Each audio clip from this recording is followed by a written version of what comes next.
Israel continues strikes across Gaza as the International Court of Justice orders an end to the military operation in Rafah. Poland's foreign minister accused Russia of plotting to destabilize Europe ahead of the European elections.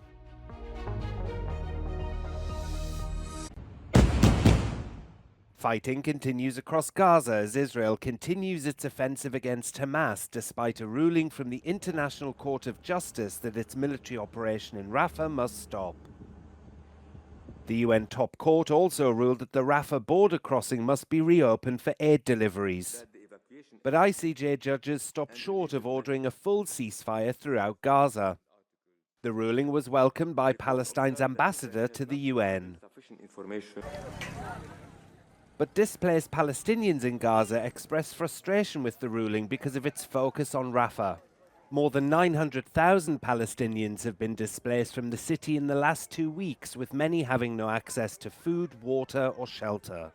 Meanwhile, the Hamas-run health ministry says the death toll in Gaza now stands at least 35,000, but the ministry doesn't distinguish between combatants and civilians. Poland's Foreign Minister Radoslaw Sikorski has accused Russia of plotting to destabilize the situation in Europe ahead of the upcoming elections to the European Parliament. Oddam głos w pierwszej kolejności panu ministrowi. Bardzo proszę. Dziękuję bardzo za zaproszenie do Łodzi. Wiemy, że Rosjanie prowadzą akcje dywersji w całej Europie, w tym w Polsce. Mamy dowody na to, ile oferują, że zadaniuje to po prostu jedna ze służb specjalnych Federacji Rosyjskiej. Dlatego trzeba wzmóc czujność. Rosjanie chcą zdestabilizować Europę, chcą wpłynąć na wynik tych wyborów. Nie możemy im na to pozwolić. The news comes days after Polish Prime Minister Donald Tusk announced the re-establishment of a commission to investigate undue Russian influence following the arrest of Russian spies in Poland. In the past, Poland said its position as a key distributor of supplies to Ukraine makes it a target for Moscow spies. US lawmakers are trying to persuade Georgia's government not to adopt the controversial Russian law. That law, which aimed to promote transparency of foreign influence, was recently passed by the Georgian parliament. US Secretary of State Antony Blinken announced a visa restriction policy against Georgian officials following the controversial bill. Meanwhile, demonstrations protesting the law are ongoing in Georgia's capital, Tbilisi. Citizens opposing the controversial law on transparency of foreign influence gathered in various locations in the city and marched towards the Ministry of Internal Affairs.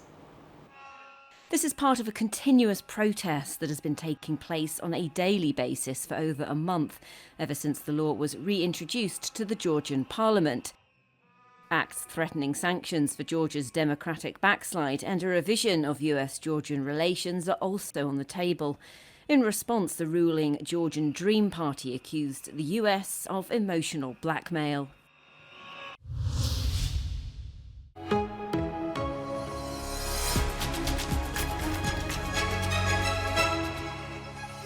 Bonjour, je m'appelle Myriam, j'ai 47 ans, je suis belge et la question qui m'a été posée, si j'étais MP au niveau de l'Union européenne, qu'est-ce que je ferais? Je donnerais un peu plus de pouvoir d'achat aux habitants de chaque pays membre parce que le fait d'y adhérer ne devrait pas nous diminuer, mais nous rendre un peu plus forts et aujourd'hui ce n'est pas le cas. Donc voilà ce que je ferais, donner un peu plus de pouvoir d'achat.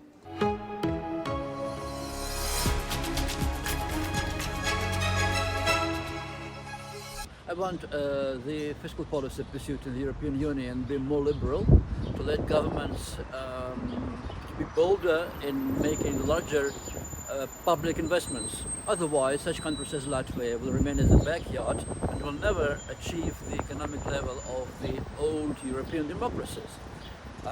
Also, I believe it's necessary to put a final stop to austerity policy, which pushed many people, millions of Europeans all over the European continent to poverty and to economic immigration. Especially important, what I'm talking now is about Latvia, which lost about 15% of its nationals during the economic crisis after the year 2009.